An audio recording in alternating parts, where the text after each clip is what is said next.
You don't see this very often in the Gaza wars over many years. Dismounted Israeli soldiers moving in, supported by tanks. The Israelis said this would be different to past incursions, and it is, not least because it's the deadliest of the 5 Gaza wars for both sides. Tanks firing at close-range targets. And from the air, artillery and jet strikes. Gaza is being pummeled day and night. The Israeli Defense Forces released pictures showing their soldiers entering the rubble of urban areas. This is an invasion that will take soldiers deep into the heart of Hamas strongholds and tunnels. All the while, the soldiers are supported by tanks and jets, firing and destroying buildings the IDF say are controlled by Hamas. Near the main crossing point with Gaza, armoured bulldozers smashed through a wall. The IDF say they killed a number of Hamas fighters who had emerged from a tunnel. The ground activity in the Gaza area is continuing and intensifying. Land, air and sea forces acted today in Gaza and eliminated lots of terrorists.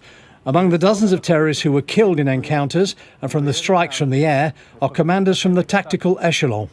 The tactical echelon from Hamas are those who are commanding the forces on the ground and directing them. The destruction in Gaza is, of course, catastrophic. For the civilians, life is becoming intolerable. They walk through the rubble looking for food and water. Whole families now in the south know their northern homes have been obliterated. In truth, nowhere in the Gaza Strip is safe now. It's impossible to even remotely estimate how long it's going to take to return to normal here. Maybe it never will. It'll certainly not be the same.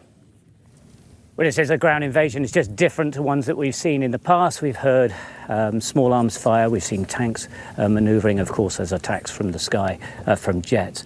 What they intend to do is move forward into the major cities behind here that are going to be reduced to rubble. And then, of course, they intend to go in and underground. That is going to be a long and hard operation.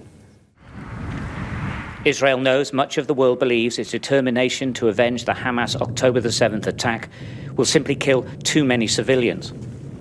But with the support of countries like the United States and the UK, it will carry on regardless. Soldiers on the ground, jets in the air, and the artillery on the wings.